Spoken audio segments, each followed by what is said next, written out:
Let's move on to session A-4. The topic of the session is HR trends and HR's role amid the Great Resignation. In the middle of the pandemic, we have many new expressions as our lives have been upended completely. And we have this new expression called the age of the Great Resignation. In the past, we didn't use the term resignation that often, but nowadays a lot of people resignate. They quit their jobs to go and work in a more flexible environment. So this is why we see this new trend of resignation. And in this session, we have HR experts to discuss the challenges and opportunities in the realm of HR. We have 3 speakers for the session: Professor Emerita Lisbeth Claus, and CEO Brett Knowles, as well as CEO Kwon Min-seok, and the moderator is CEO Jade Chung from Reebox Consulting. So please welcome them with a big round of applause. 부탁드리겠습니다. We now turn the floor to our moderator. Good morning, distinguished guests and home and abroad who are participating at the Global HR Forum 2021. We will now start our session titled HR Trends and HR's Roles Amid the Great Resignation. I am Jade Chung, CEO of Reebox Consulting. Reebox Consulting works in Korea, Singapore, Hong Kong, China, and the US. We have over 20 partners to connect and grow together. We are a global HR organization. I have participated in 400 lectures and I have coached 60 CEOs, and it is indeed a great pleasure to join you at this gathering. It's an honor for me to moderate this session. At this session, we will be discussing HR trends and HR issues in the post-COVID-19 era, and we will also be talking about OKR 4.0. In this era, what are some of the HR trends? We have a great group of speakers for this session. We have a global HR guru with us, who is Professor Emerita Lisbeth Claus at the Wilmette University. She has always focused on leadership for the Generation MZ. She wrote her book titled Zigzag Leadership.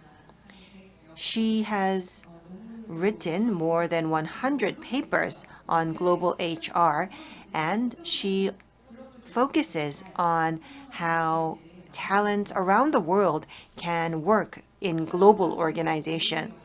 Dr. Claus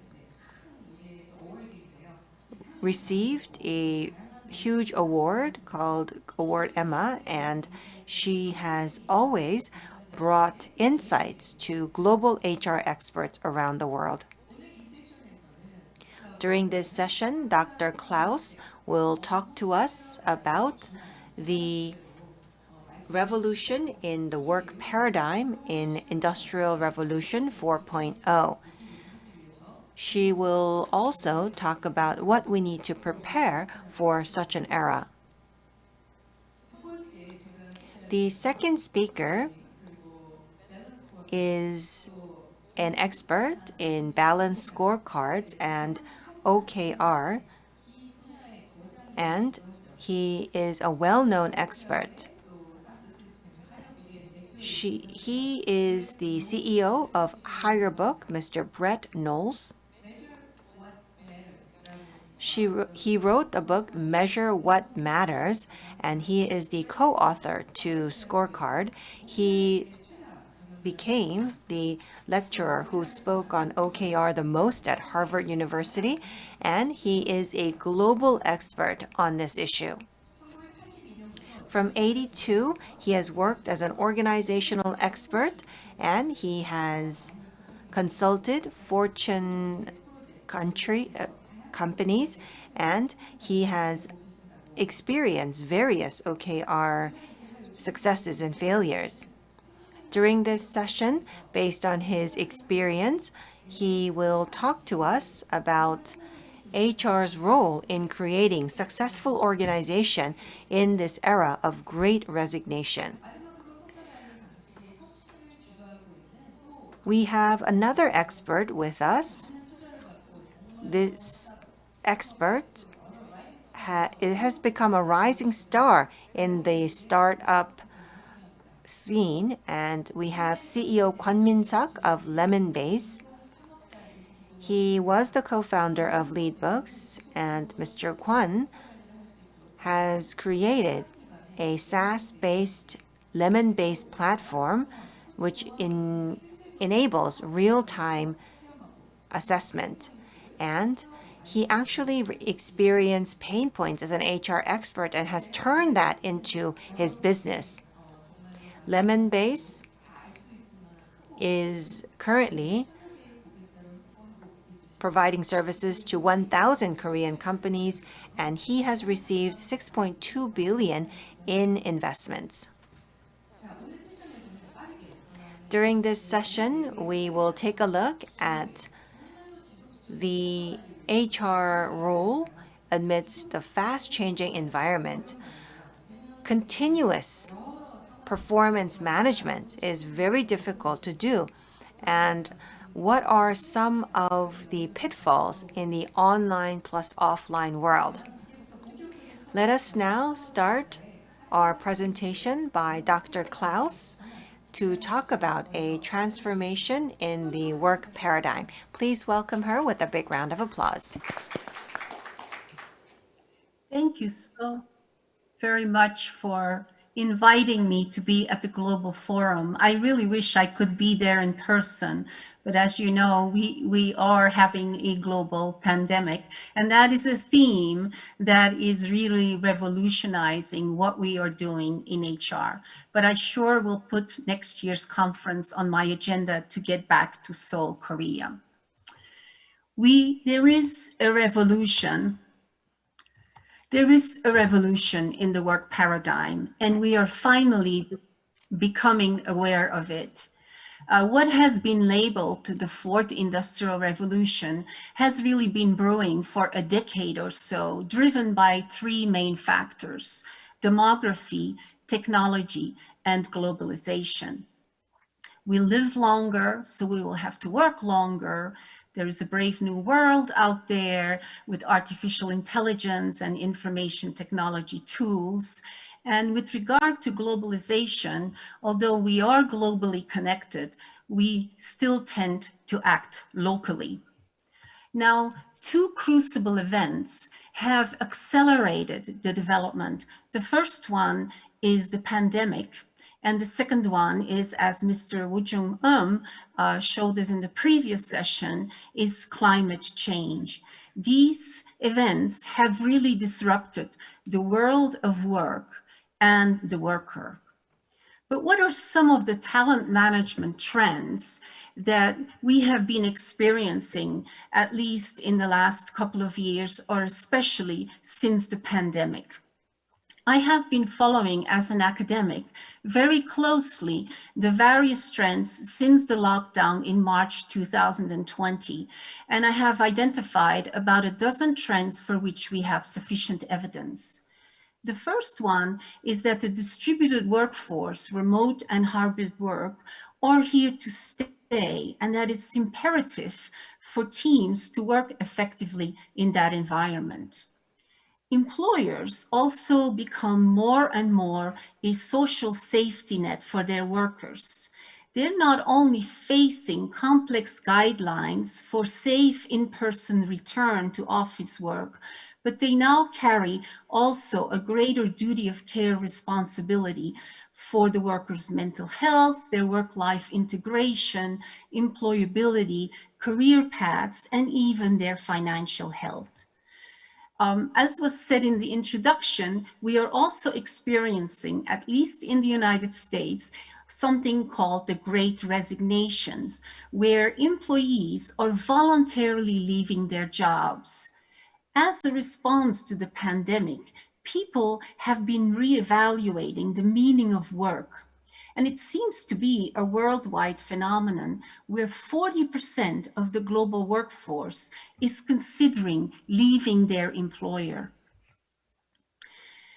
As we are returning to work, we are also seeing people's supply chain issues, not just supply chain issues for products and services, with staffing shortages at all levels, leading to serious recruitment and talent management challenges. Talent attraction and retention will make us rethink the employee value proposition and the engagement of workers in light of their new expectations. Learning and development will become part of the new expectations of talents, with a focus of skilling, reskilling, upskilling, and career pathing. Employees have destination jobs in mind, and employers and HR will have to help them make it happen. Agility.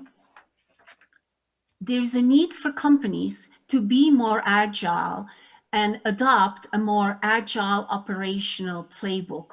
While companies in the past were focused on optimizing resources and developing efficient, lean, and bottom line processes, they now must develop outcomes by designing for flexibility and agility so that they are not only sustainable, but also resilient as an organization.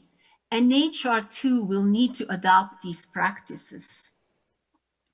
Social equity has the attention of the boardroom, and HR will continue to make diversity, inclusion, belonging, and equity a true business imperative. There is also a need for companies to use data analytics and turning data points into proactive tools, which will provide managers with real-time insights into their employee experience. There will be increased use of chatbots for answering Tier 1 HR questions, artificial intelligence for talent acquisitions, introduction of employee apps for self-management, and new platforms to connect learners and careers. And all these talent management challenges and trends will require awesome managers and awesome leaders who can lead a distributed workforce, make decisions under uncertainty, and with a great deal of empathy and emotional intelligence.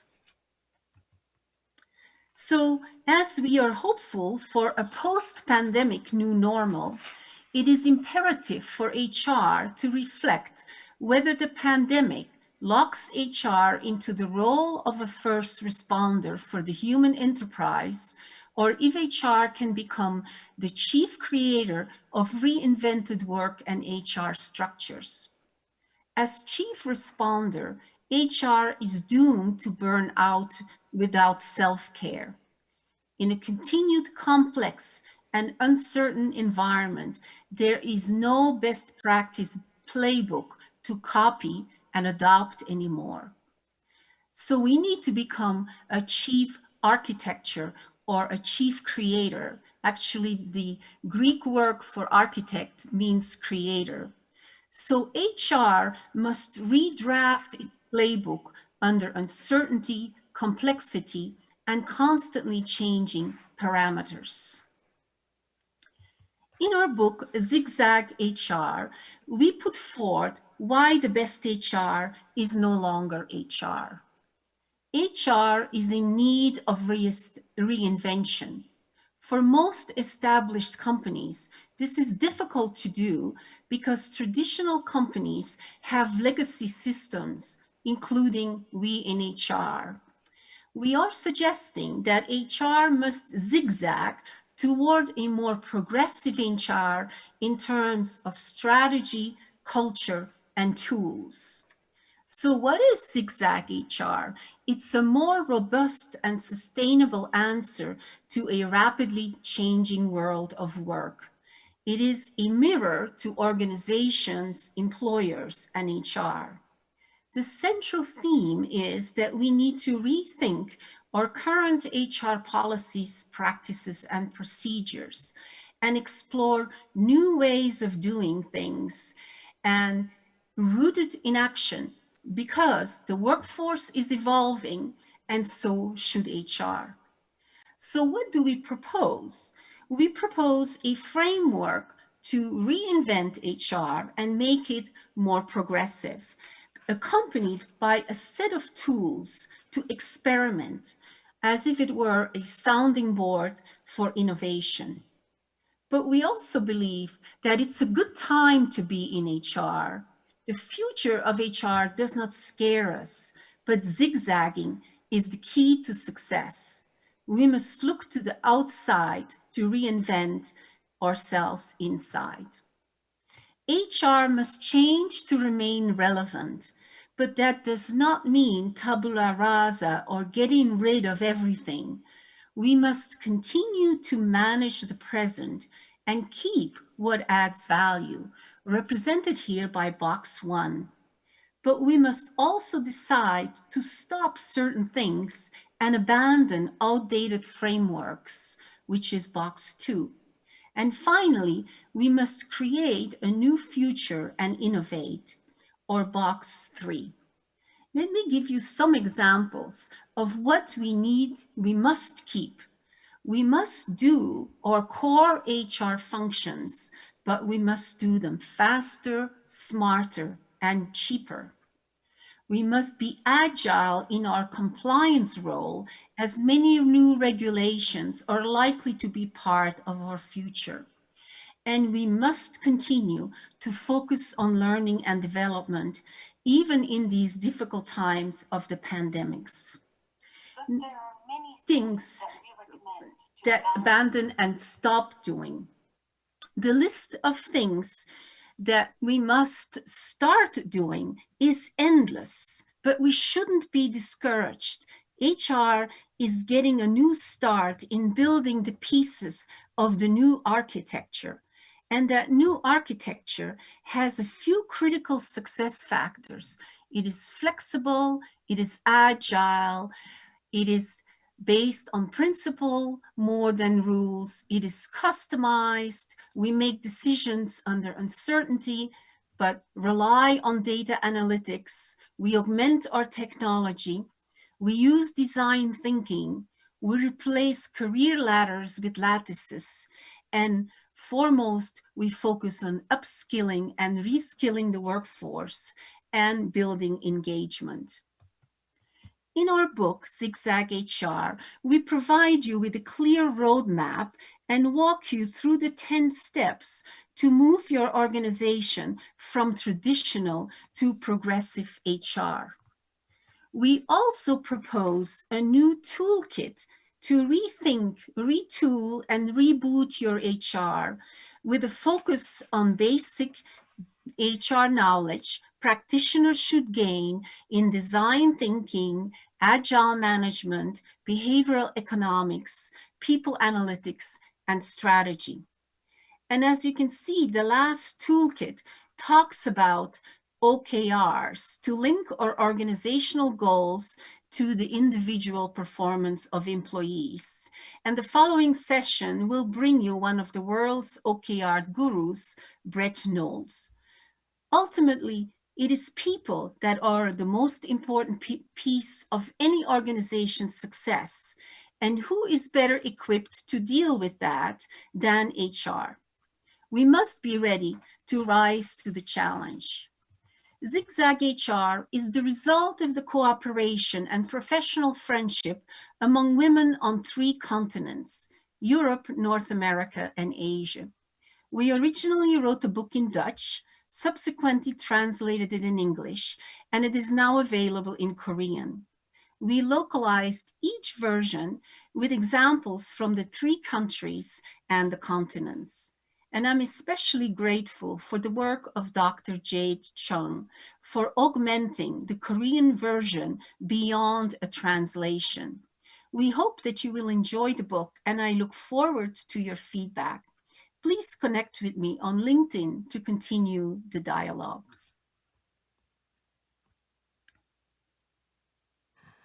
네, 클라우스 박사. Thank you very much. It was a presentation by Professor Claus on Zigzag HR. Rethink, retool, reboot. It means that we should not deny our pasts. We're living in this paradigm of bipolarization, and there's this great resignation trend going on. And how can this happen? I think it has to do with rethinking the value of work. And in this regard, HR has to improve. And I'm sure this has given you a lot of thoughts. We are receiving questions real time. So if you have any questions, please post your questions on this platform. If you have any comments or questions, please share them with us. 자, 그러면 이어서 Let us go on to the next presentation. We are very much looking forward to his presentation titled HR's Role in Creating Successful Organizations. Brett? I suppose that's my cue. Can I have a clicker? Oh, it's over here. Got it. Thank you.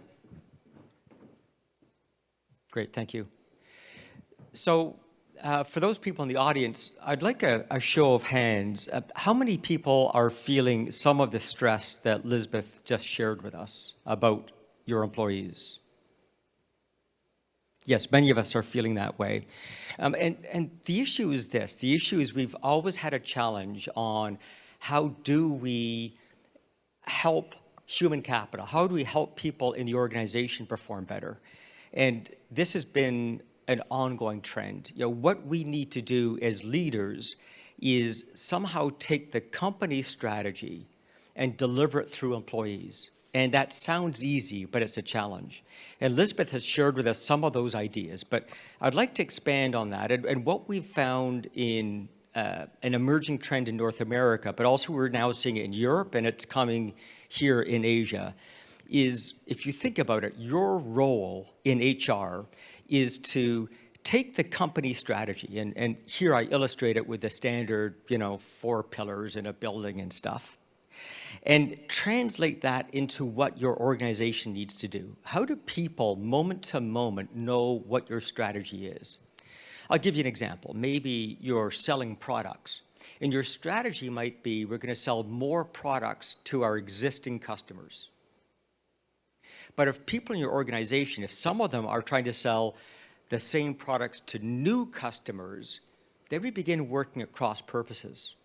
Or even some people trying to invent new products to sell to new customers. And so we end up with this dilution of strategy. And so it's our job in HR to somehow translate that strategy into what your human capital, what your people can do. And I think there's 3 things that we need to do in HR, and this is partly what Lisbeth was describing with the new toolkit. Thing 1 is somehow or the other, we need to be able to translate the strategy and give direction to people. Michael Porter says strategy is more about what you stop doing than what you start doing. So how do I help an employee realize what things they should stop doing or what things they should start doing? And again, it's our job in HR to do that translation.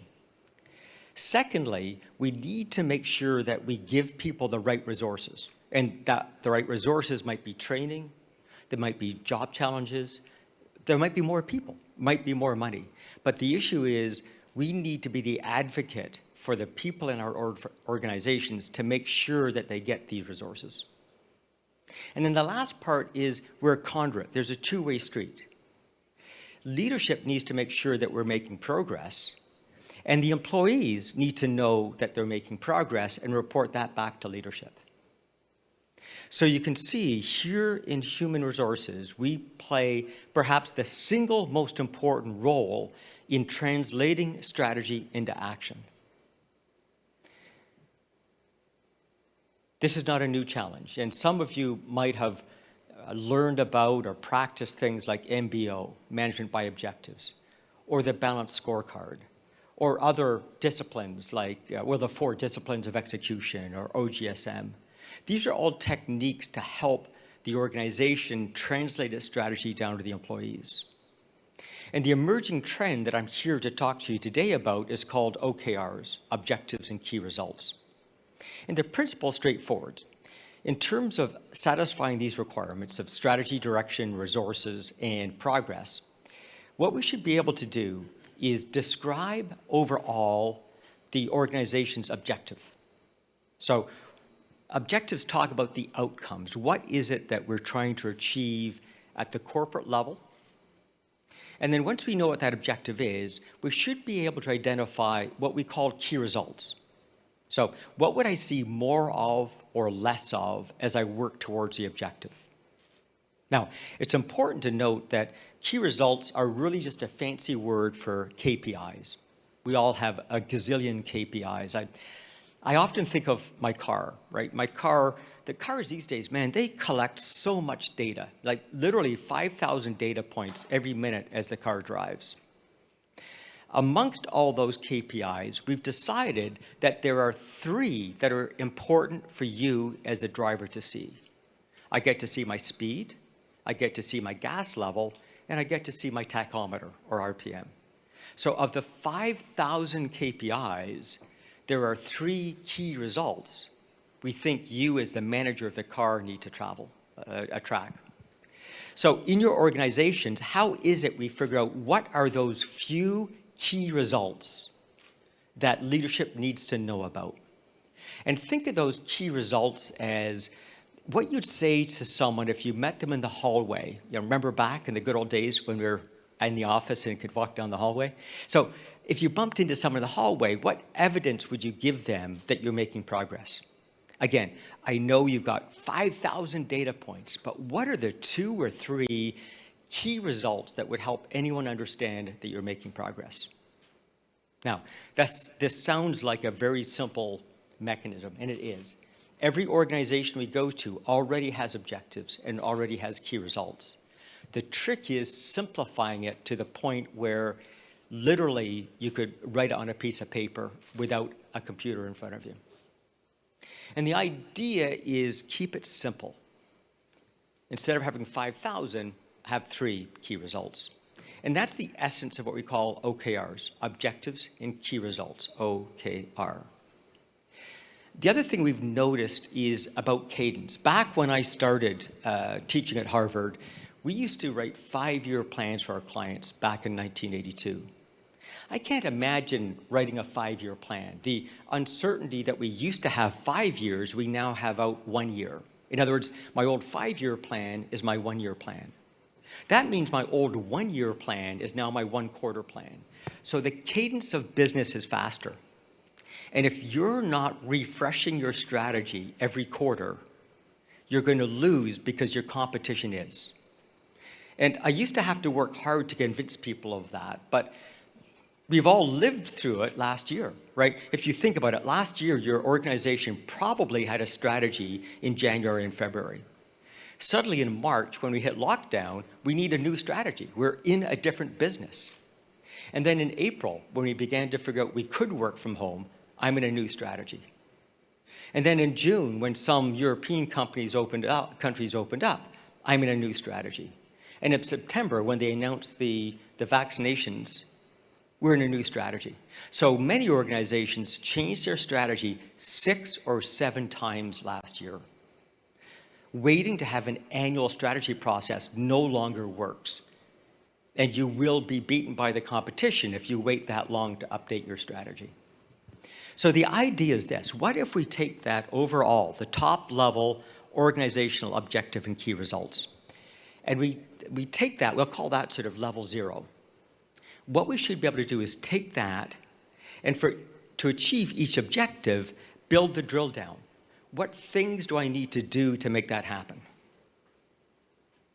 This isn't confusing. Imagine if you have a child and you want your child to, I don't know, become an engineer. So obviously, if my child needs to become an engineer, the course of math is probably more important than history or geography. And therefore, what I now need to do is prioritize math. Now, what are the things your child could do to get better at math? Maybe homework, maybe prepare for the quiz, maybe take after-school courses. So there's a bunch of sub-objectives I could do to improve my math score. In fact, for each one of those sub-objectives, there's even sub-sub-objectives. in each one of those sub-objectives, I can even go further. So in the company scenario, I should be able to take the company objective and cascade that down to the department, and take the department objective and cascade it down to the team, and take the team objective and cascade that down to the individual. So now, on the right-hand side of this screen, you can see the 3 objectives for an individual. That individual now knows the 3 outcomes that they should achieve. Now, this is super important. This is not a job description where I'm telling you what to do. This is, what are the outcomes you need? So, for example, in this session, what we share together, my outcome is to help you learn about OKRs. And I'm up here providing the lecture, and I do so by walking back and forth. But if you were up here, you might not do it that way. You might choose to sit in your seat and deliver the lecture from your seat. And I choose to tell my story through PowerPoint slides, but you might choose to do it some other way, writing on the board. I don't care as a leader, as a manager, how you do it. I just want the outcome. If my technique helps you learn, that's good. But if your technique also helps a person learn, that's also good. It's not a job description where I'm telling you you must do it this particular way, but rather, what are the objectives or outcomes you need to achieve, and allow you to be creative and solve that problem your own way. Think of playing an online game. There aren't any rules. There's guidelines and there's constraints, but you might solve that puzzle differently than I would. That's the same idea with our jobs. People now have the average education in most organizations is at least 1 degree, and many times people have 2 degrees. I don't have to tell those people how to do their job. I just need to tell them what are the outcomes that we're looking for. And that's the concept of OKRs. What are the objectives or outcomes we're looking for, and what evidence I would have I'm making progress. And you can see, as I describe it this way, it's not rocket science. It's what you're already doing. So a lot of the work with OKRs is taking the existing structures and just formalizing them, documenting them, making them a bit clearer. You see, when we do this, what it means is there are 5, I don't know if anyone's read Daniel Pink's book called Drive. He talks about intrinsic motivators. And the logic is this, that employees are more motivated by intrinsic motivators than extrinsic. So extrinsic are things like getting a salary increase or getting a bonus or getting a promotion. They're extrinsic because something external to you gives you that feedback.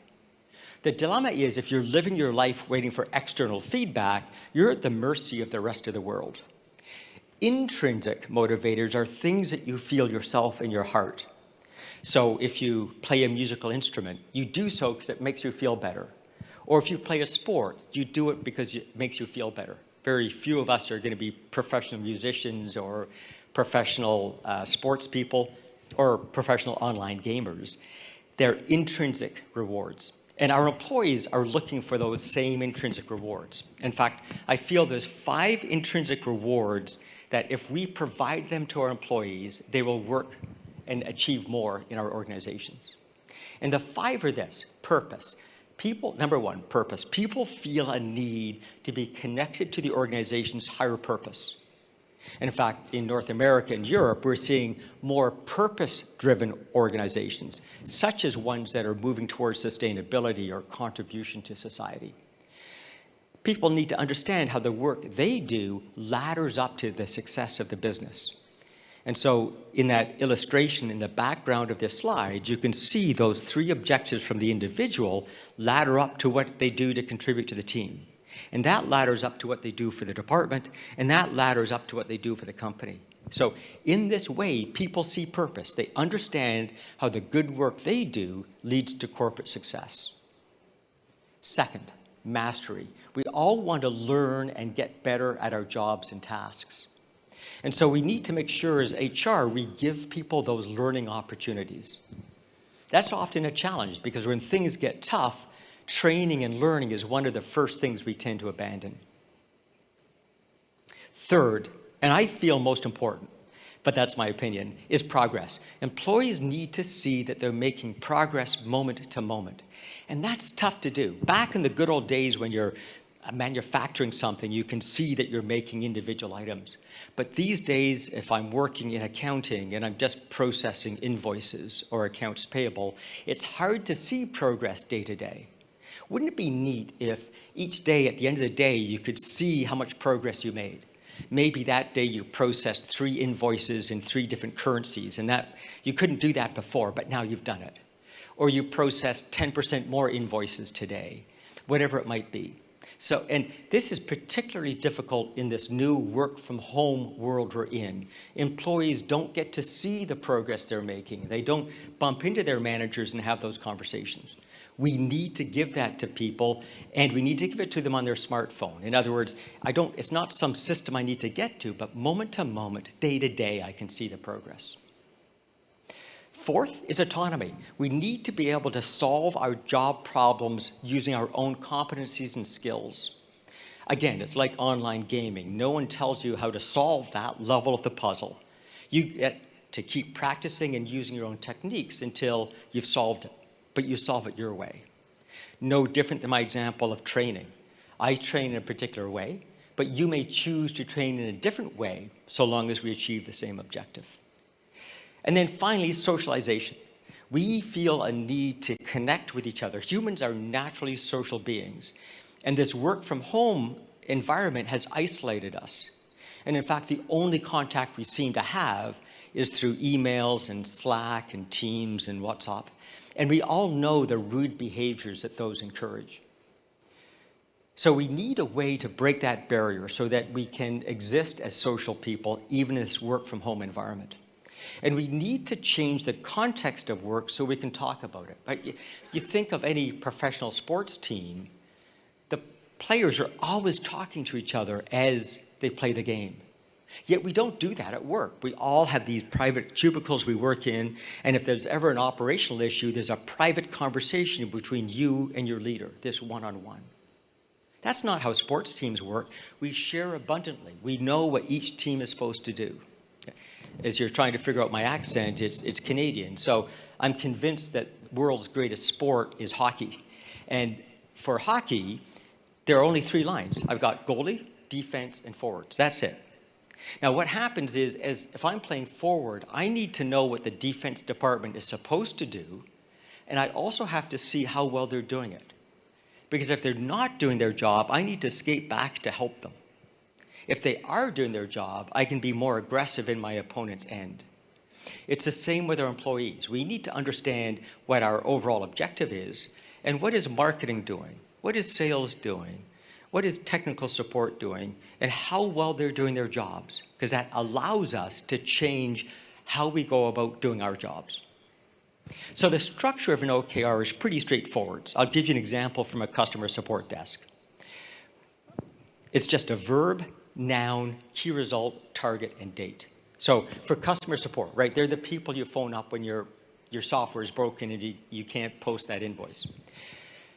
So customer support, the objective is to increase productivity. It's not to get off the phone quickly, it's to get my customer productive. The key result might be something like call to closure cycle time, how long it takes me to answer the question. That's all it is, an OKR. And your organization has dozens of these already.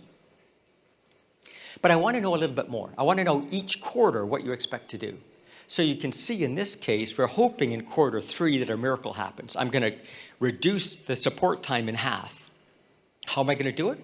I need the support of the human resources department because I'm going to train my operators in our various products.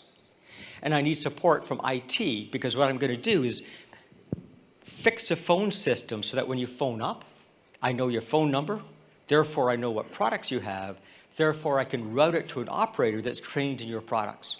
And it's the combination of IT producing that software, HR doing the training, that allows that miracle to happen. So the OKRs need to show the cross-functional nature of work. None of us do our jobs in isolations, and we need the ability to see how we work with other teams to make this happen. Now, there's much more detail on it. I just wanted to share with you that it's easy, and you have many of these building blocks in your organization already. All we're doing is we're helping you solidify that. And there's a lot of evidence that this works. This works as the ability to take that strategy and translate it, to give us the direction, give us the resources, and to give us the progress. And I say lots of evidence. I talk about the sorts of organizations that are doing this. And you know, in this slide, I'm talking about all the big name companies you know of, you know, Amazon, Salesforce, you know, Box, Yahoo, LinkedIn, Facebook. But we're also seeing more and more even Korean companies. In the top left corner, you see Lutronic, which is a company here in Seoul that has been tremendously successful. When we started with them literally a year ago, they had maybe 80 million US in sales. There's something like 150 million now. And it's just by getting people aligned and working towards those common goals and solving those problems as a team. So I want to thank you for your time, and I'll look forward to your questions later. But this part of the conversation was, how do you take the concepts that Lisbeth talked about and academically put them into practice in your organizations?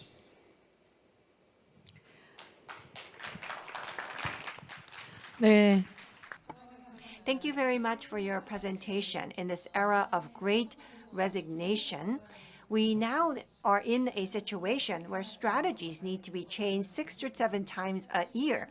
What should HR do? Leaders like to see something with their eyes, and it's very difficult for HR to function in this environment. Just like Dr. Knowles has mentioned, we need to have a purpose, we need to have progress that we can see, to have ownership, and we need to connect with others for collaboration. Amidst this, we are able to use the culture of OKR. It's not just a tool, but it could become a part of our culture. Let's move on to the third presentation, which will be provided by CEO Kwon Min-seok of Lemonbase. And in the meantime, if you have any questions, please share your questions with us. Thank you.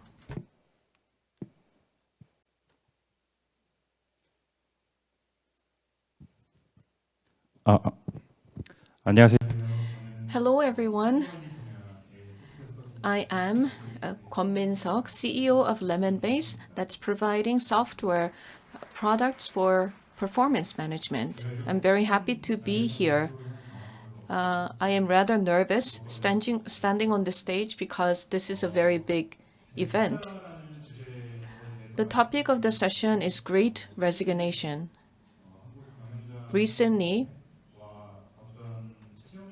there was this HR platform, the hiring platform, and the Korean Employers Association. They did a survey, and among the new recruits that were hired within a year, how many of them are thinking of quitting their job. Several years ago, it was only 15%, but now it's more than 50%. So now more than 50% of the new recruits are thinking of leaving their companies when they were just hired, not even a year ago. So this is indeed an era of great resignation. I believe that many young people, they're quitting their job because they don't see what is waiting for them. They don't see the future in their positions. So there may be many reasons, but these juniors, these new recruits, they work day in and day out, but they don't really understand how their work is related to the organization's goals and targets and objectives. And when they're not sure whether their work is adding any value or contribution, then they may not want to stay there. So we're suggesting that we need to implement continuous performance management rather than evaluating or assessing your employees' performance only on a yearly basis. I only have 10 minutes for my presentation, so I thought I could share with you my story, my personal story, and also 4 main ways you can manage your employees' performance on a continuous basis. Let me briefly introduce to you myself, what I've been doing. From 2007 and 2017, I ran an e-book platform called Read eBooks because I was a co-founder. So for 10 years, I was with this company.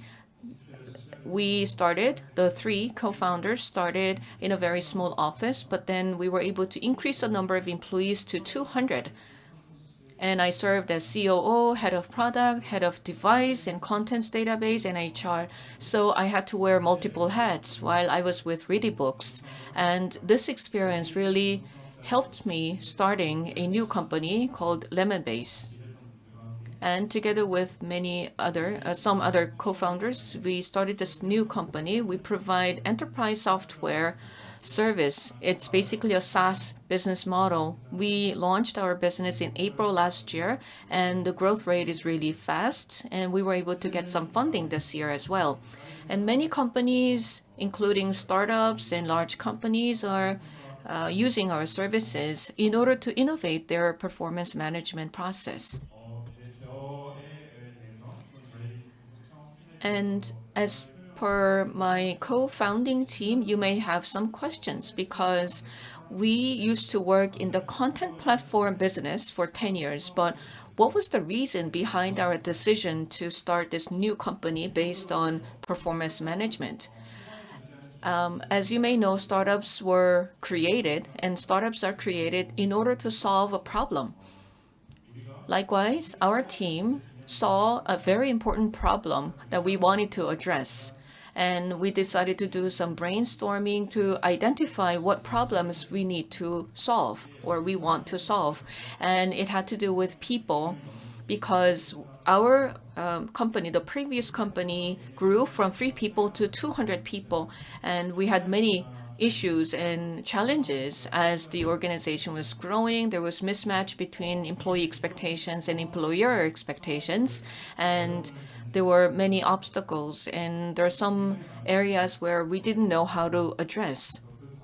So in this process, we realized that there is this big gap of expectations between the employers and employees.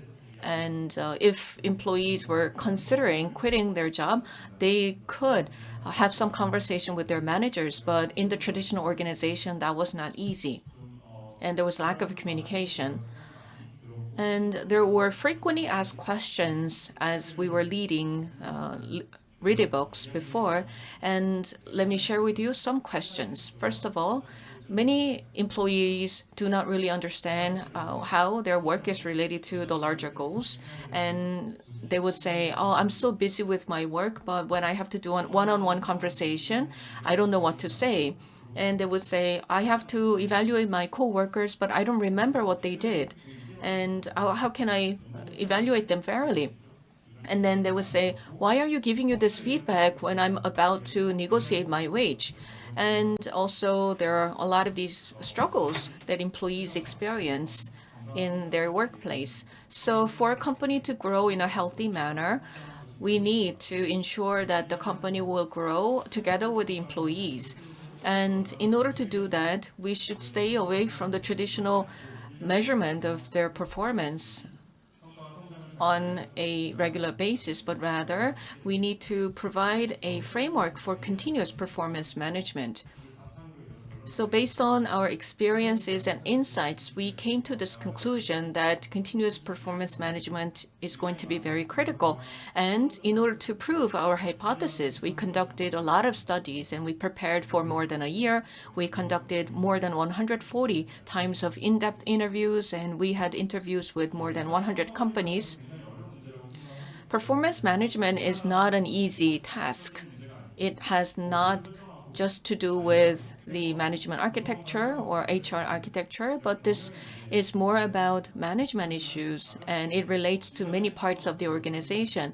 And we would like to argue that performance management should not be done on an yearly basis or a quarterly basis, but it has to be done in a continuous manner. And I'd like to share with you 4 key words.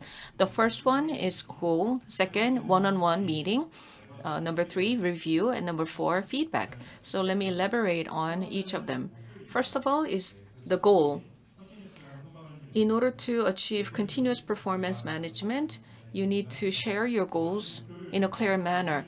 And the goals have to be available online so that every employee can see. For instance, there are many different teams and ownerships will be clearly identified. And then you should be able to see on a real-time basis how much progress has been made in what functions and what teams. Different companies have different systems and tools, and you may utilize whatever available tools or systems you have to share your goal. And for instance, Google uses OKR on a quarterly basis to track progress. And I like to also tell you what Lemon Base is doing. Lemon Base is a small organization, but how are we doing this? We have had this prior experience with Ready Books, so we now have these new processes, and we are applying this notion of continuous performance management. And as we've been exposed to best practices of our partner companies, we're trying to build a solid culture, and we're trying to build this culture of continuous performance management. So at Lemon Base, what do? We manage objectives and goals based on OKR, and we have this OKR model. And on a quarterly basis, OKR is managed. And any employee can sign up to see the scores, the progress, and on a real-time basis, they can also update their own work and their own progress. And also by function, we do review on a weekly basis, and we have the Q&A sessions to understand who's doing what and how much progress has been made and what kind of help is needed. So these are the kinds of conversation we have. Secondly, one-on-one meeting. Personally, for continuous performance management, I believe that one-on-one conversations are crucial. These are very important because no matter how busy you are, I understand you're all busy, but in the past, as I was so busy, I had so many issues to deal with, and I couldn't find time for a one-on-one meeting. But now I try to do one-on-one meeting at least once a week or once a month. This is a conversation, and so you need to do a good job of agenda setting. So rather than just having an open conversation, you need to have some kind of agenda or some kind of topic. And all these one-on-one conversations have to be recorded and documented so that they can be utilized for constructive feedback and performance evaluation of employees. So for us, Lemon Base, we do one-on-one meetings or interview conversations either once a week or once a month, and depending on how long they've been working for Lemon Base. And also for new recruits, we have one-on-one meeting with 10 colleagues. So we use the board and we use our platform. Agenda setting is critical. So sometimes agenda items are proposed by teams, or sometimes these items are proposed by team leaders. So based on the preset agenda, we carry out one-on-one conversations. The third point is review. When you look at many companies' performance management activities, there's a cycle. You set your objectives and you perform activities, and then you evaluate, and then you will revise. So it doesn't matter whether it's a project or a company. After a cycle is over, you need to do a review or reflection. And these review or reflection contents would be accumulated, and you can look back on these reviews and reflections for yearly or year-end evaluation. I'm speaking pretty fast because I'm running short on time. And as for Lemon Base, we do many different kinds of reviews, but we have quarterly co-worker feedback system, and there are 3 kinds of feedback. Netflix is using stop, start, and continue, so we have adopted this approach. So this is something that I want you to stop, this is something that I want you to start, and this is something that I want you to continue. So the stop, start, and continue format of feedback is utilized. So colleagues and coworkers would exchange comments and feedback based on these 3 elements. And finally, this is a continuous feedback. In order to have this successful implementation, I think you need to cultivate the right kind of culture. In lemon-based, we have the lemon-based value, and one of them is growth mindset. Individuals, we all want to grow. And this is based on the philosophy that everyone can grow. And to do so, you need to have some guidelines. In other words, there should be a certain format or a very simple guide for better feedback exchanges for those who are giving feedback versus those who are receiving feedback. And there should be also an online space or platform. So at Lemon Base, we have this open channel for compliments.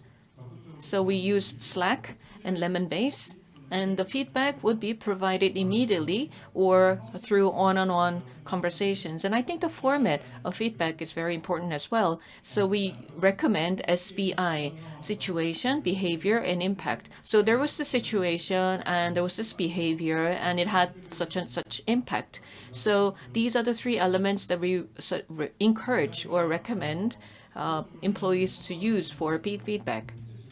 And I hope that these will be helpful for your continuous performance management in your organization.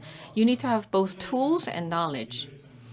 For leaders and for the company and for the employees, we need to know, we need to have knowledge. So you can study a lot from many different sources, but you can go to camp.lemonbase.com. You can visit this site and you can study various cases and you can learn best practices. Thank you for your attention. Thank you. 네, 지금부터 Now we will have about a 30-minute panel discussion. 있겠는데요. 어차피 We will have Q&A amongst the speakers and also with the audience. So let me start off with the questions. Well, one thing that I don't believe in is when the leader says, "My door is always open." I never believe that. I don't think anybody would believe that their leader's door is always open. But all of you talked about the importance of feedback and communication. And you also talked about how you have peer feedback every quarter. So what are some of the success cases that you have related to feedback? 네. Well, as I said before, I am a member of these co-worker feedback because I am a co-worker for them. So there are these people that I want to receive feedback and also those that I want to give feedback. So we have this system of deciding who you would like to interact with. And we're doing this on a quarterly basis. And in Q3, I received feedback from my coworkers. And what I remember, there were a lot of comments. So I really value them. Because I'm serving as CEO,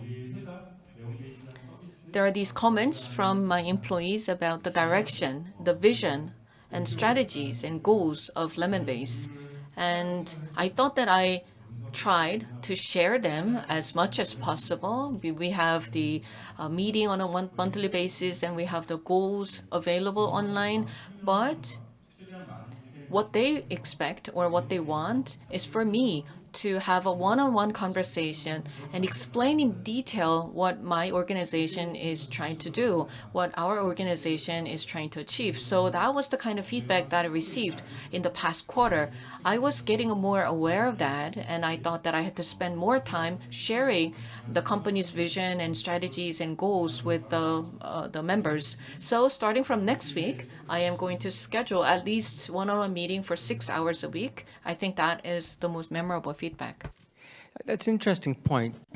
Kwan has mentioned several times that he's had to change how he leads the organization. And we all change as we learn day to day and our businesses grow forward. But the expectations from the employee is also different. It's different now than it was 5 years ago or 10 years ago. So our clients include organizations like Nike and Amazon and Google. And those CEOs don't allocate 6 hours a week. They allocate almost 20 hours a week. The CEO allocates 20 hours for one-on-one conversations. And they do have open doors. So they've got sort of three elements to their schedule. Times that they protect, those are times where they can think deeply themselves and get their work done. Time that they have in meetings with many people, and then those one-on-ones. And they divide their time almost equally between those three, because obviously many hands make light work. If they spend time in one-on-ones, you get the productivity of 10 people, not just doing it yourself.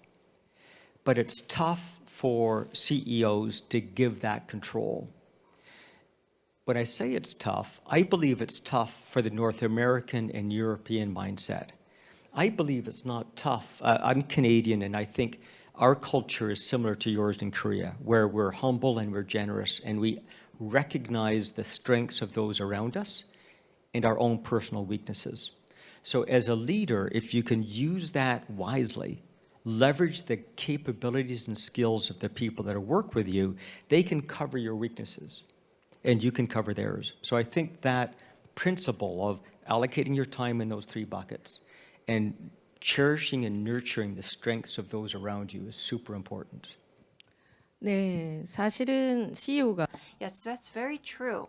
If the CEO, let's say, manages about 40 employees, and if you only allocate 6 hours to a one-on-one meeting, I thought 6 hours was quite a lot, but Brett told us that successful CEOs allocate 20 hours for one-on-ones. And so I think before we talk about culture, we have to think about changing the mindset of the CEOs. We have a question from the audience. 한석 대표님께 To Mr. Kwon, we have a question. Lemon Base suggests continuous performance management, but if there's lack of performance, what is penalties? And because when there's lack of continuous performance or feedback, what kinds of penalties are you utilizing to enforce this? Well, first of all, let me talk once again about this one-on-ones. And there are many situations on a daily basis where I would have conversations with my immediate team members, and I think that's actually more than 10 or 20 hours per week. But for those who are rather distant from my vicinity, I guess that I would have to increase more time for one-on-ones with these people who are rather far from me. And back to this question, I think change management is critical as the company continues to grow. When I say continuous management of performance is critical, there's no right one answer, because Facebook or Google or fast-growing companies, they employ different approaches. So I think you should try continuous performance management slowly on a gradual basis, because you need to ensure that your employees are willing to accept this new approach. And when there's a certain function or team that's not doing it, then what kind of penalty can we give?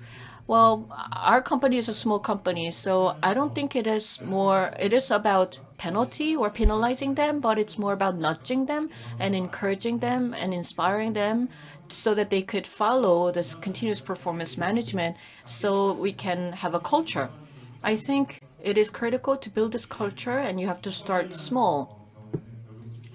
When it comes to performance management, it is mainly coming down from the top management.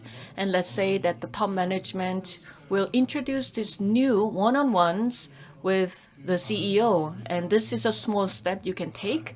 And then gradually you will expand more elements and introduce more elements of continuous performance management. And gradually you can adjust, you can twist, and you can create that culture gradually.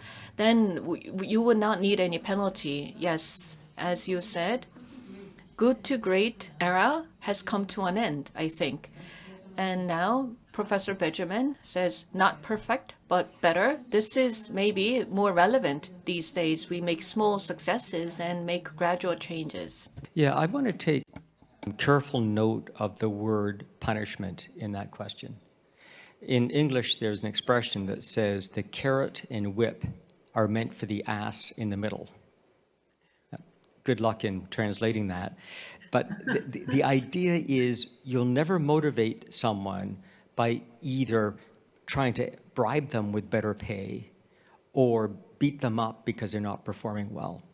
If employees are not achieving what you would like, it's usually because either they're missing something, whether it's bad raw materials, bad training, bad skilling, or the expectations we have are beyond the resources we've given them. But seldom is it the fault of the individual. Now, you might need to help the individual find a better job or find a position that suits their skills more. But it's super important not to think that punishing them is going to make it better. Those one-on-one conversations are about coaching, about helping them learn and figure out what they can do better and help them do more of that. And what they're not good at and help them do less of that. It is so hard for all of us to say, help, I need help in doing this. But that's the single most important skill you can learn, because someone else is probably really good at that thing you're not. And they might not be good at something that you are. So how do we get that community of practice?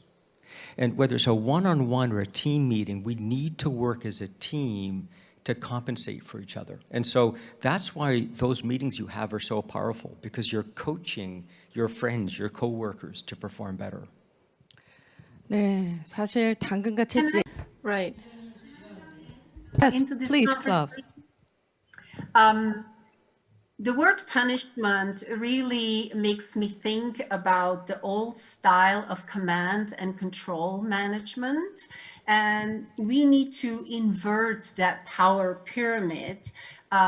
We need to balance between command and control, which is trust and verify, and command and control versus trust and let go. And I think in today's context, we are having a very hard time, especially in HR, to let go of that control, because we have been operating in a compliance framework, which made it, we have set policies and procedures for the bad apples in the organization, rather than creating a culture of coaching that both of you described. So I totally agree with you, but I really think that we need to very seriously think how important is the power distance and the command and control in our culture, and is it serving us well or not? The new trend, especially with people working from home, where we cannot see what they are doing, we will need to trust them that they are going to do the right thing. And the tools that both of you provided, the OKRs and the continuous performance management improvement, help to have some a semblance of control without really command and control. 네, 사실 이건 문제인 것 같습니다. I think that's a very important issue. In Korea, leaders tend to want to see everyone in front of them, and there's a lot of carrot and sticks, obviously, and so that may be a cultural difference. I think if you give them carrots and it doesn't work, the whip won't work either. That's very true. And there's another question from the audience. I would like to ask the questions in English to our international participants, so please use the receivers if needed. Dr. Claus, in line to what you said about reskilling and to develop further skills for the employees, and also to have the balance between command and control. So any further tools and any methodology that you can recommend to us? Yes, actually, I can recommend, it is not my recommendation. It was recommended by Nan Russell, who really studied command and control. And she's not advocating one or the other. She says when the outcome is essential and matters more than the relationship, then we are going to trust but verify. So we'll be more command and control oriented. But when the relationship matters more than the single outcome, then we really need to let go. And so one of the real difficult things is to balance that duality between controlling, because HR still has a big compliance role. We can't just throw out all the rules, right? Because we have external compliance and regulations that we need to follow.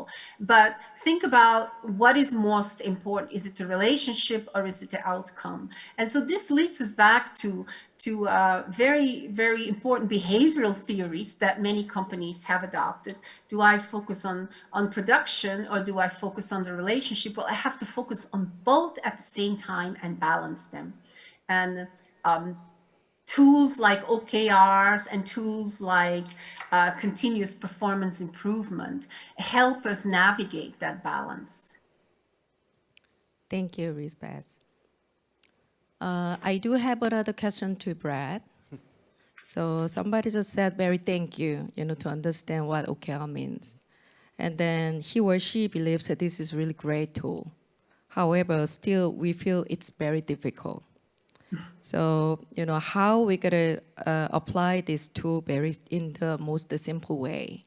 For example, in the manufacturing company, isn't there any routine, the way to keep up, the better, safety or control the quality process and so on?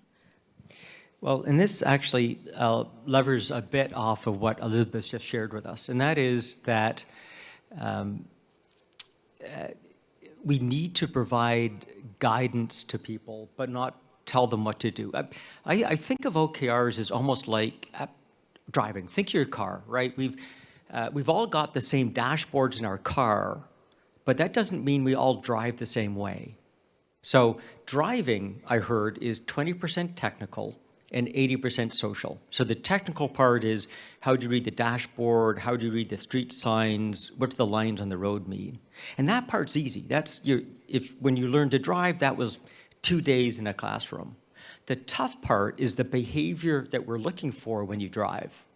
That takes a long time. That takes many weeks of training. Your job as a leader, as a manager, is the same. 20% technical, 80% social. So the dashboard of you as a leader are what the OKRs provide. They give you the numbers and the dials. What my friend Kwan's been talking about is the social side. How do I use that dashboard to engage us in the right conversations? My belief is no one comes to work with the intention of not doing well. So if we can outline what the objectives are, people will work hard to achieve that. But they won't always. They need coaching and support to make that happen. And so there's a mix between the OKRs, making it clear what we hope for from the employee or the team or the department, and coaching them in that way to help them achieve it. And that slide I showed you where we've got to translate strategy into action, what people do, that's our job. And what's that definition of insanity? When you keep doing the same thing and hope for different results. So the trick is we need to keep changing our styles to learn what we, with our styles, can do best to help people along. So I believe you set the challenge for people. You tell them the objective. What is the outcome we would like? And then, as Lisbeth said, back off. Let them use their own skills and competencies to get there. And if they're not getting there, coach them to move in that direction and then back off. And so it's this ongoing nudging, gradual support that will help that wheel move faster and faster. And as Elizabeth said, that's not how we used to manage. We used to manage with command and control and be very assertive if people aren't achieving that. I don't think that works in any culture, but particularly in the Korean culture. So I'm encouraging all of us to follow these great recommendations of coaching our people, setting those objectives, and coaching them as they go forward. Maybe same question to Mr. Kwon and Brad. To make the OKR, is it gonna be top down or bottoms up? Employees sometimes really making the goals to cascade on what they make to the employees, and then employees gotta give effort the feedback to finalize those goals. So what is the best way to make that happen? I would say both. I think top down and bottom up, and I'm going to run out of hands here, so I'll try holding my microphone. The top down is what does leadership hope? The bottom up is what are we actually doing? And the challenge is we often see they misalign. Now, when they misalign, it could be because leadership has forgotten something that's important. And the work that you do is super important, but leadership forgot about it. So I need the bottom-up feedback to remind us of that. But in other cases, the work that you're doing no longer matches a strategy. And so I need to change what you do. So I need both the top-down and the bottom-up to create that alignment. Now, the trick is you can never answer this question in a meeting room. This is not, it's like riding a bike. You eventually have to get on the bike and learn how to do it. So let's get that alignment as good as we can get, and then begin having those continuous performance conversations and learn as we go forward and change our strategy. And so that's my story, where many of our clients had 6 or 7 strategies last year as we learned how to manage through COVID, something that we've never had to do again or before, and hopefully we never have to do again. But it's about that continuous feedback. I think, Brett, if I can add something to this, is that the top-down cascading from our leaders of our organization and the bottom-up from our employees, the role of the manager in between is really very important. And we neglect the role of that manager, because what is the manager who is really awesome doing rather than being a bad manager? It is taking what is cascading down and what comes up and is making it happen in a day-to-day reality. 네, Yes, I really agree with what they said. For those companies that are implementing OKR, I think they mix the top-down and bottom-up very well.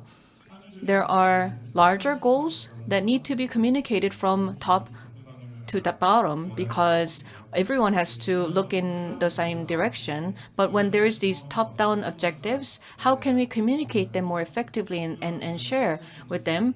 I think we need to offer room for the employees to provide their suggestions and feedback from bottom up.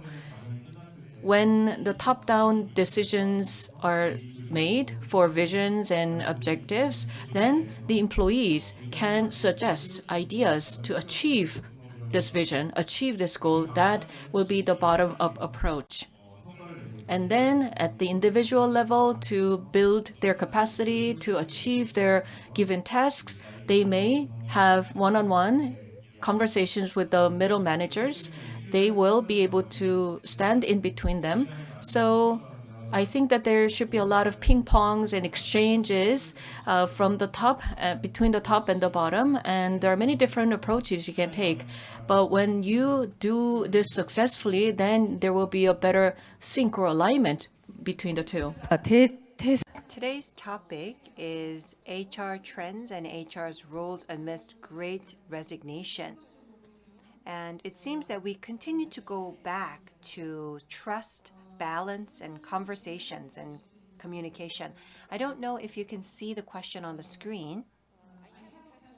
Dr. Claus, to prepare for the future HR, the trust and having the autonomy, giving the autonomy is really important. But sometimes we see a certain company abuse those elements to the employees.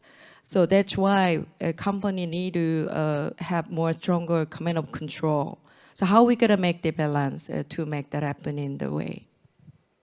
Yeah, it's more of an art than a science, all right? But the question formulates very well that our policies and practices are really geared at the people, and maybe that is the 1 to 5% who want to deviate from that practice.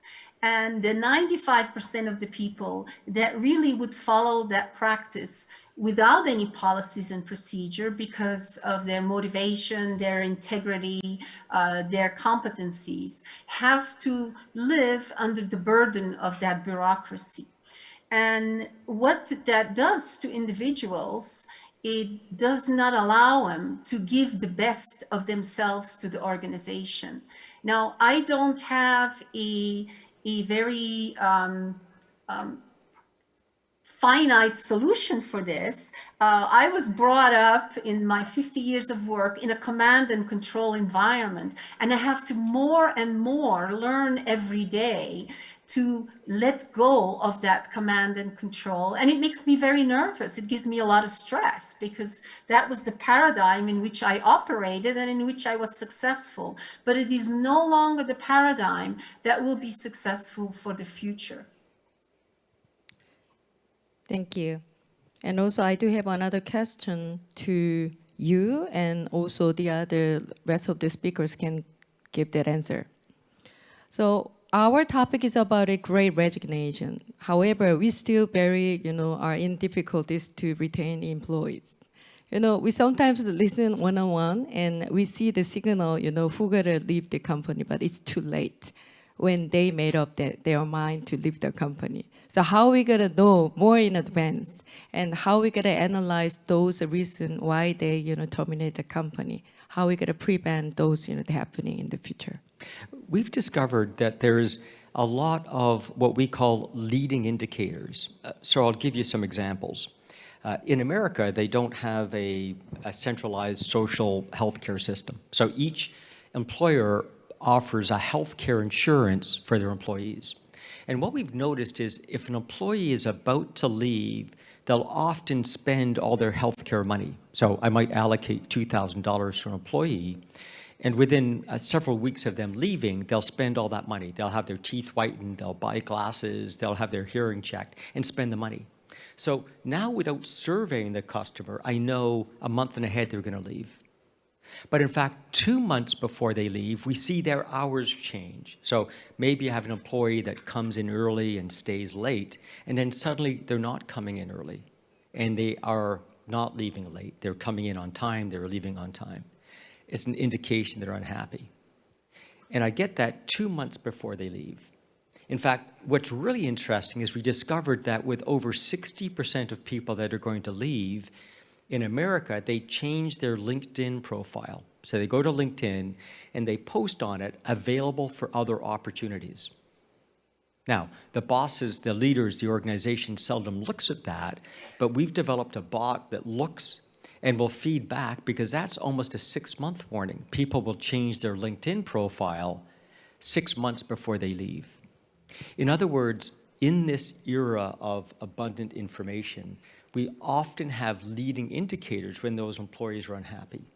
And I can solve the problem before they leave. Kwan mentioned earlier on the survey here that said 50% of employees are thinking about leaving. Well, we should solve that problem when it's only 5% are thinking about leaving. We shouldn't be waiting till it's 50%, because by then the cancer has already spread. So there's abundance of day-to-day information you get from employees that would indicate whether they're happy or not. Now, they're like the check engine light on your car. It doesn't tell you what's broken. It could be a bad manager, it could be bad products, it could be a bad location, it could be lack of training. But at least I know amongst the things in HR that I need to pay attention to, that that's one of them. And you get that data for free. I don't have to interview people. I don't have to spend the money doing the analysis. And so literally on my phone every day, I should know what that ambient culture is in our organizations. And we've seen cultures change inside of 5 days. In other words, we look at those trends on Monday, and by Friday of the same week, they've changed significantly. And it's based on, last year. Think of yourself and how you've reacted to the news of COVID. We go through these emotional swings that we as HR need to be aware of, and constantly riding that wave. I think you have an answer from Claus. Yes, I do. And I totally agree with Brett. We have a lot of data and we need to mine that data. And so my recommendation is that every HR department should have a data analyst who mines the employee experience data. And there's lots of tools. We all have human resource information systems. We have software. We have sentiment analysis that we can do. But we need to proactively mine that data so that we can provide managers with real-time insight about how the experience of the people is in the organization on a day-to-day basis. For example, Amazon has a daily sentiment analysis question when you sign up for work in the morning, and within an hour, that data is analyzed and sent back to the managers with feedback on what they can do to improve the employee experience that particular day. Thank you. So we have a couple of questions. There are actually many questions. I'm very happy because I was afraid not to have a question. So everybody can give that answer, from three of you. We do have an OKR program. However, isn't there any way not to link to our compensation system when we conduct an OKR? Because, employees are so against. It's interesting. I've had lots of conversations with John Doerr about that. It's nuts to me to say I have an objective that's critical to the success of the business, but I'm going to compensate you on something else. It's nuts. It doesn't make sense. So I firmly believe those OKRs should be part of the employee conversation, the CFR. Now, that doesn't mean it's going to be mathematically calculated, but it needs to be included in the conversation. So it would be something like, you only achieved 70% of that goal, but given COVID, that was phenomenal. That was astronomically fabulous. I would have thought you'd get maybe 50%. So I'm not using the numbers specifically as a formula, but it's enabling the right conversation with the employee. And that honors them both by recognizing the importance of the objective and recognizing that performance is dynamic against that. And so, what you're doing with the employees is super important to have the conversation and helping them interpret it. So the other way, so that's the glass half full side. I'll give you the glass half empty side. The only reason you wouldn't include it is if you're afraid your employees are going to game the numbers. They're going to give you fake numbers to make it look like they're performing better. That is an issue of culture. You should have trust in your employees, and they should have trust in you. Because if they lie to you, that shows broken trust. And I can't solve broken trust with a better system. I can only solve broken trust by building better trust. And so I believe, although John feels passionate, it's an American perspective where they don't trust their employees. I believe we do trust our employees, because if the opposite happens, if they lie and tell us some number to perform better, it means the company will eventually suffer because they're not going to have delivered that real performance we needed, and that will have consequences for our performance in the future. So to me, you need to work on the trust. That's my opinion. What do you think? 네. 한글로 답을 해드릴게요. Let me answer this in Korean.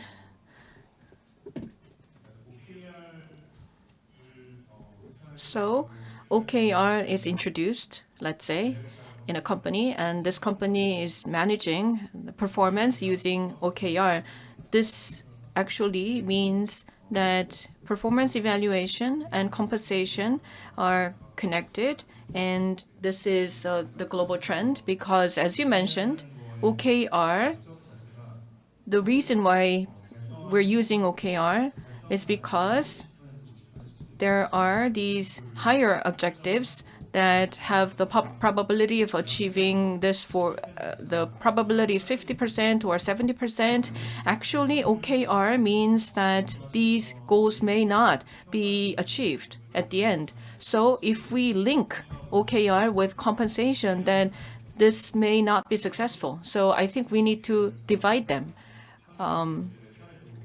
When we look at Korean companies who are using OKR, they have this connection between OKR and compensation. But then how can we use OKR results? I think OKR results can be one of the factors for our conversation about compensation. So there's this company performance and team performance and individual employee performance. And we not only take a look at their achievement, but also their effort and their coworker or colleague feedback and many others. And for compensation and also the incentives and stock options and other options are there. So I think there should be some disconnection. 이렇게 진짜 Well, we had so many questions, but we have been allocated only the time until now. Maybe you can extend this session another hour. I can't cover all of these questions in an hour. So in this era of great resignation, there is so much for the HR to do, and there are many points that CEOs need to keep in mind. HR is not human resource, but it's human respect. Thank you very much to our three panelists. We were able to hear that leaders need to catch the signals of their employees beforehand. Thank you very much for joining us. We had three gurus joining us for this session. Thank you very much. Thank you very much. Thank you to our moderator, Jade Chung, as well. Thank you very much. I would like to give you 10 hours if I could, but due to the other sessions, we had to end this session. Amidst changes, we have priorities about our lives and the value of work, which continue to change. And we also see that we are leading new values in our lives. And in this process, we have gone through a lot of trial and error, and we were able to listen to the experience of our panelists. So in the process of aligning the culture of an organization, I think everyone needs to work together. Thank you very much. We had a very insightful session, and we will now take a short break. After a short break, we will resume for session A-5 titled A Revolution in the Work Paradigm. We will resume at 11 o'clock for session A-5.